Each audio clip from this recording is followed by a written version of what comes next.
Ya, baik. Siapa yang nanya laki-laki? Sudah mimpi basah belum, Bu? Kata ibu, anak saya SMA pasti udah dong. Patokannya sekolahnya aja dah. Siapa yang berani tanya sama anak laki-lakinya? Nak, kamu udah mimpi basah? Udah ya? Ah, bagus. Bagus. Zaman dulu mana boleh begitu. Iya. Siapa yang masih maju mundur nih, mau nanya enggak, nanya enggak, nanya enggak? Masih ada yang begitu? Siapa yang sudah bisa minta tolong ayahnya? Ya, ayo dong yang tanyain anak laki. Siapa bisa? Bagus, bagus. Apapun kondisinya, Bu, bahkan memahfumi. Kenapa? Karena memang kita baru belajar lagi soal reproduksi secara terbuka, Jadi saya maklumi aja kalau ada yang masih ragu. Ya, saya mohon izin, saya mau bicara dulu tentang reproduksi pria dulu, karena kita tidak sama dengan kita. Kalau mungkin punya anak perempuan lebih mudah kan? Ya, menstruasinya terus menjelaskan menstruasi lebih mudah bukan? Ya, baik, saya izin ya. Ya, Mbak Bibi, minta tolong dulu organ reproduksi pria, ya. Sama-sama kita harus tahu secara anatomi dulu, oke? Ya, ini punten maaf ya, kita harus tahu. Karena kan kita punya anak laki-laki dan kita juga punya suami, ya. Ini orangnya hadap sana, potongannya begini jadinya, ya. Ya, potongannya kayak gitu. Inilah reproduksi. Pada laki-laki Allah berikan organ reproduksi itu di luar rongga tubuhnya, ya. Wanita organ reproduksi semua di dalam rongga tubuh, ya. Mereka di luar, kita semua di dalam, ya. Lah itulah sebuah soulmate-nya, itu belahannya itu maksudnya. Ya, itu keserasiannya. Kebayang nggak kalau laki-laki semua di dalam? Nah, kan makanya saya tanya, itulah keserasiannya. Ya, iya. Ini sebentar ya. Ini namanya testis. Oke? Kita tadi sudah sepakat bicara tubuh manusia bahasa Latin atau bahasa medis agar lebih universal ya dan tidak aneh. Daripada saya ngajarin, "Bu, ini biji." Nah, kan nggak enak. Nah tuh ibu ketawa tuh waktu bilang testis, nggak ada yang ketawa. Bilang biji aja udah gemes banget.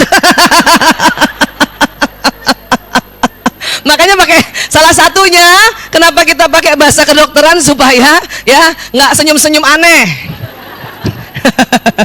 Ya, ada dua.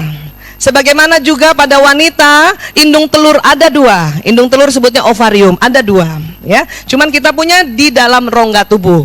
Pria di luar, ada dua.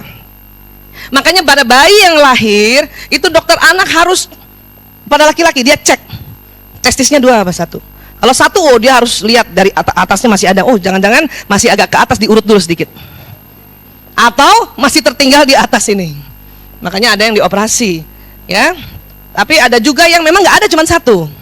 Kalau cuma satu, maka ya kemungkinan nanti mandulnya lebih tinggi, ya kan?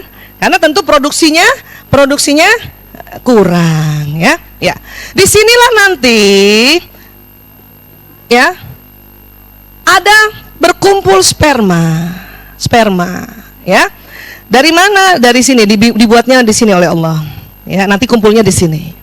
Ini ada, jadi ruang itu memang bentuknya berongga, ya, supaya sperma kumpul di situ. Ya, dua testis itu bisa menampung antara 200 juta sampai 500 juta sperma.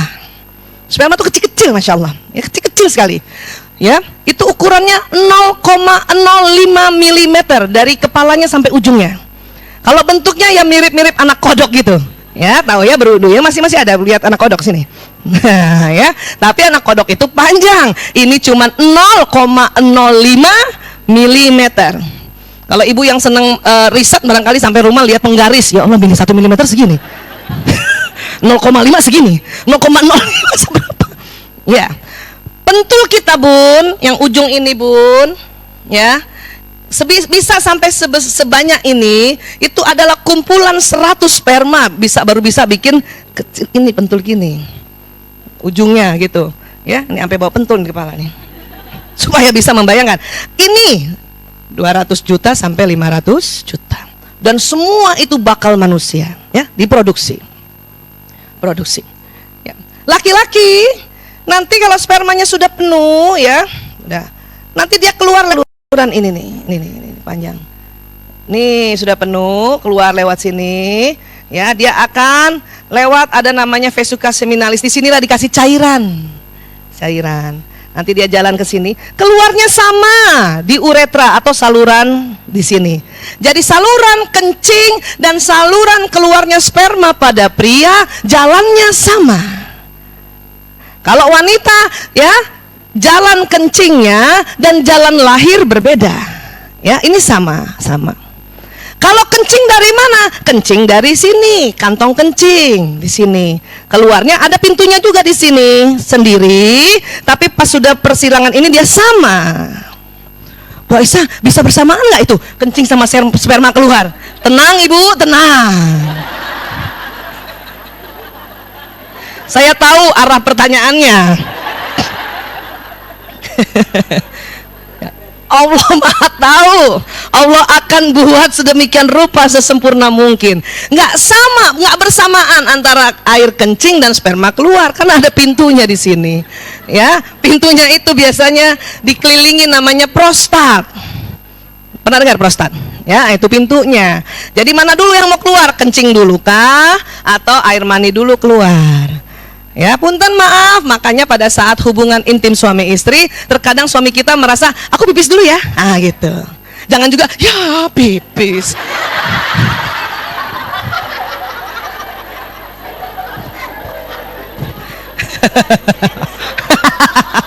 Nggak usah Bu, tenang ya. Dan dia bergantian ya.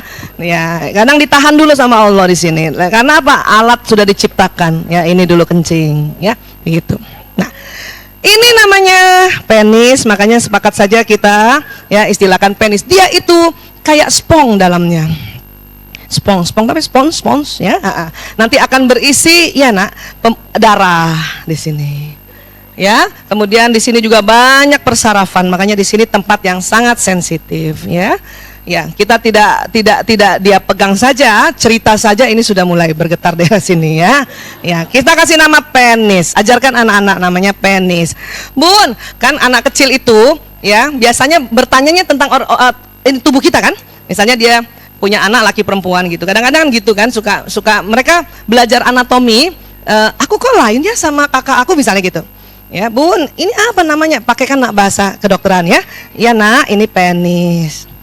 Kan ada ibu-ibu salah, masa dia bilang ini singkong. Sih gimana sih? Burung. Nah, nanti membedakan dengan burung yang di atas itu gimana?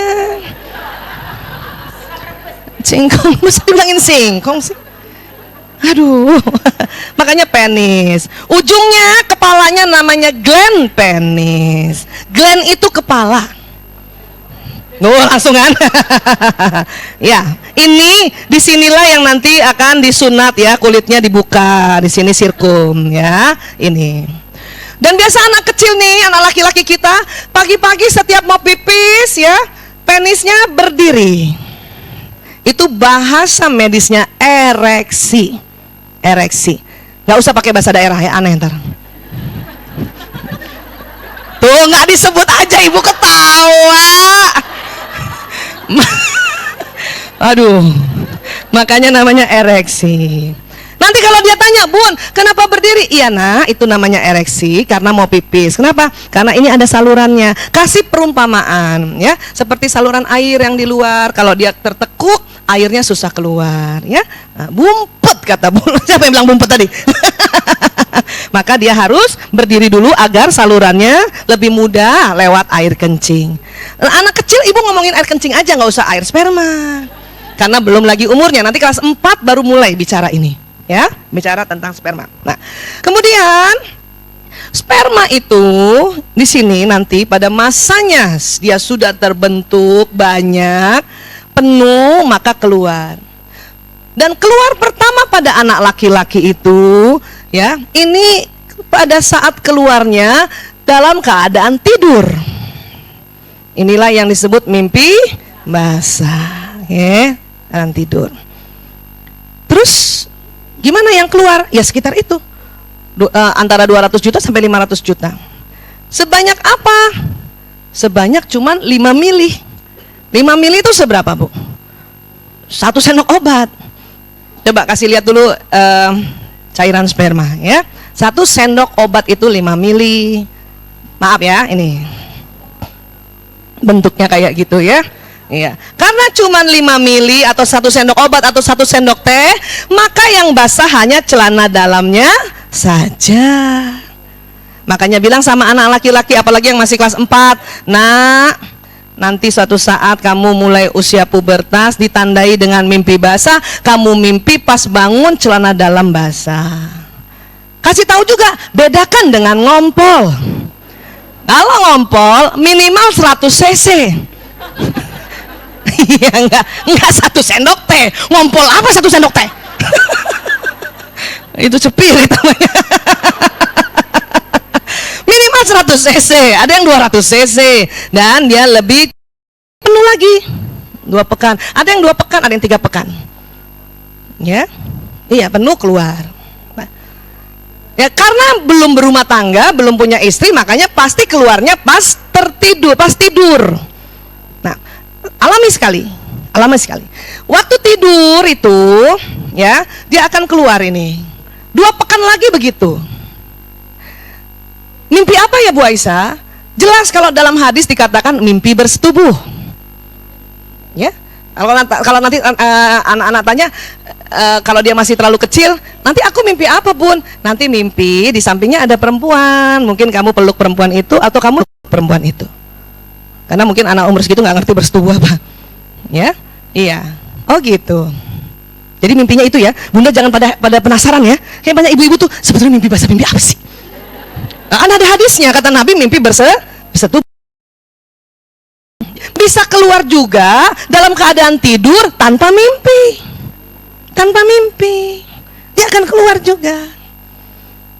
Nah, kalau sudah begini bagaimana? Kalau sudah begini, sebetulnya yang paling penting adalah setelah diberitahu bahwa kamu sering, ya, itu kalau dia udah pergi sekolah, masuk kamar mandinya, tempat bajunya itu lihat,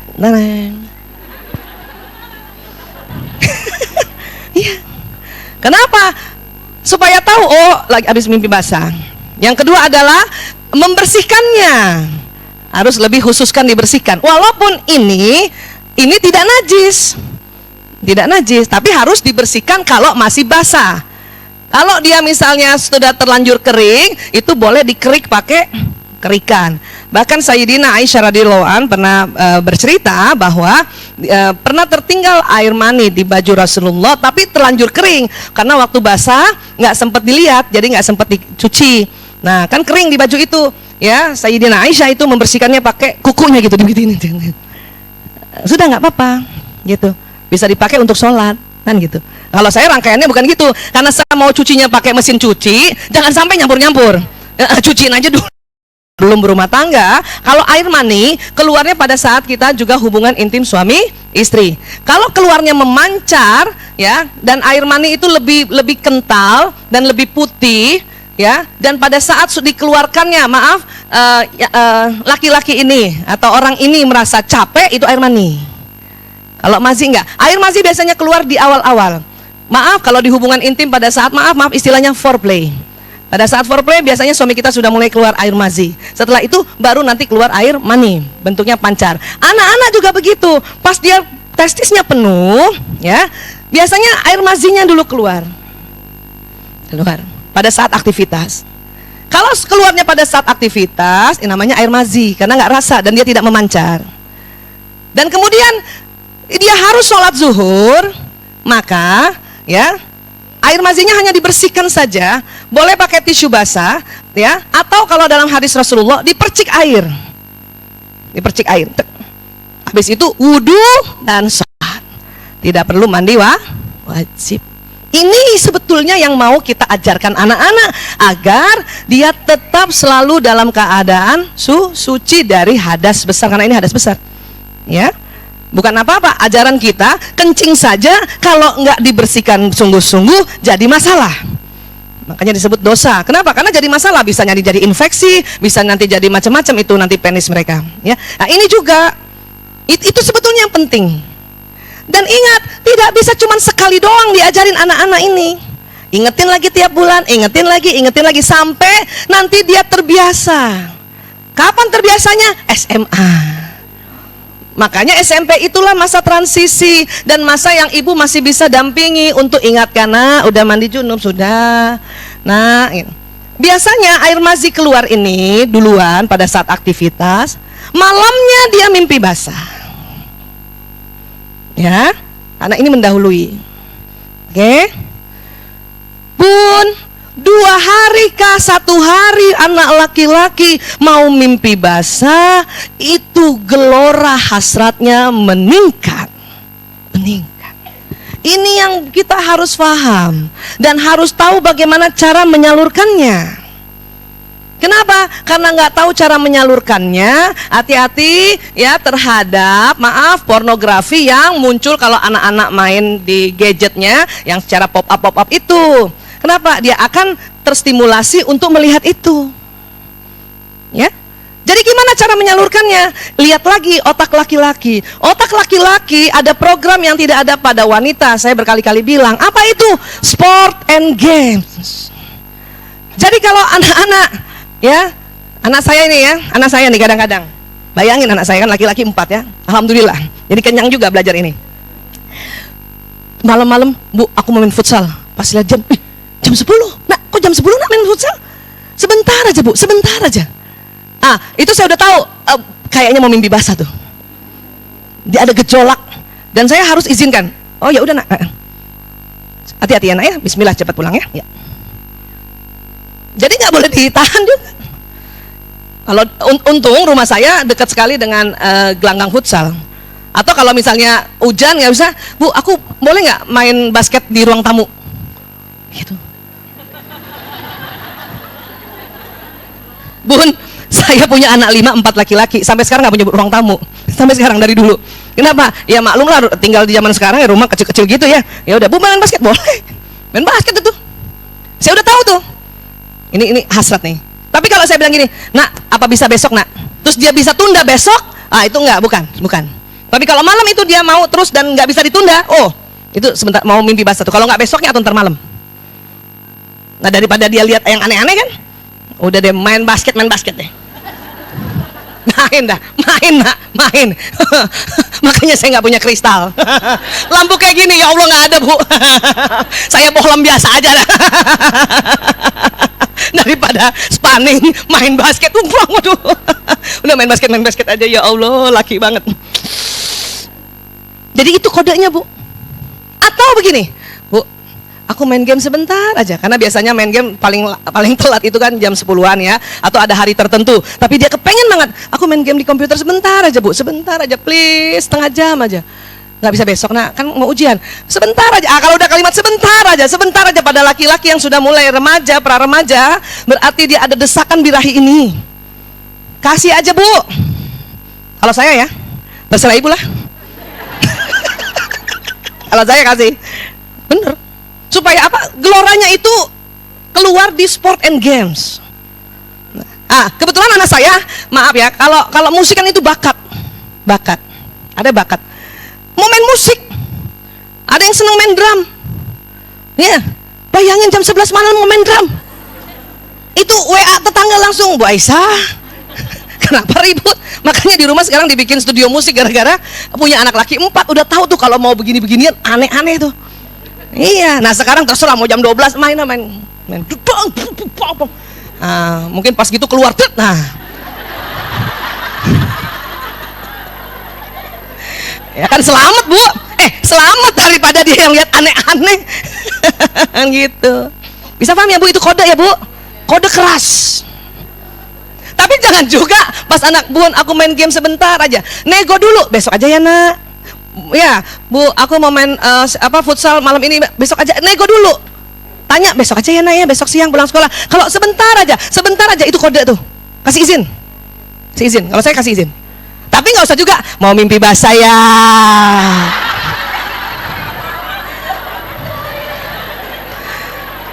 Itu rahasia laki-laki, Bu. Nggak usah juga ibu terlalu pintar. Oh iya nak, iya nak, iya nak, ibu restui kamu nak, ya nak, pergilah nak ya, gitu ya bun. Iya, sampai sini sepakat dulu. Karena ini laki-laki nih, kadang-kadang kita mau dapat ilmunya kan malu juga tanya sama suami ya, dan nggak sempet juga. Suruh ayahnya yang ngajarin, nggak sempet juga ayahnya. Udah bunda aja, ayah aja, bunda aja. Ya Allah ya, aku kan nggak pernah mimpi basah sih. Kalau anak perempuan menstruasi mah aku bisa ngajarin kan gitu. Makanya tambah aja ilmunya, nggak apa-apa lah ayahnya. Sekarang bisa kan bu, ayah biar bunda yang bicara. Sadar, iya. Ya kan gini. Oke, sampai sini sepakat ya. Cirinya itu karena laki-laki ini pada saat sehari kah 2 hari ya mau keluar ini, itu birahinya muncul. Nah, kebalikannya perempuan, sehari 2 hari mau menstruasi, bukan birahi yang muncul, pengen pukul orang. Beda kita.